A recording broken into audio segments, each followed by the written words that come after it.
இது வந்து முதலமைச்சருக்கு இந்த பதிவு. கருத்து சுதந்திரம் கிடைக்கல நம்மளுக்கு. எனக்கு நெஞ்சு வலிக்குது.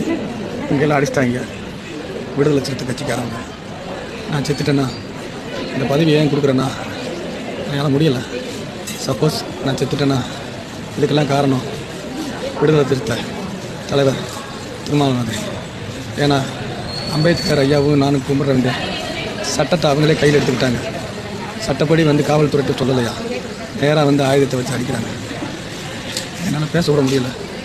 இதுக்கு முழுக்க நான் என்ன சொன்னேன், எல்லா கடவுளும் ஒன்று, எல்லா மதமும் ஒன்று அப்படின்னு சாதி மதம் இல்லாமல் பழகினோன்னு என்னை வந்து இப்படி தாக்கிட்டாங்க. எல்லாத்தையும் மாப்பிள்ளை அக்கா தங்கச்சின்னு சொன்னது தப்பாயா? நான் இன்ன வரைக்கும் எதுவும் தப்பு பண்ணலையா? ஏதாவது ஒன்று எனக்கு ஆச்சுன்னா என் குடும்பத்தை இது காரணம் நான் செத்துட்டேன்னா இது வந்து என்னால் முடியல. இது வந்து ஏன் சொல்கிறேன்னா என் பிள்ளை குட்டி கஷ்டப்பட்டு படிக்க வச்சேன். இதுக்கு முழுக்க காரணம் விடுதலை சிறுத்தைகள்.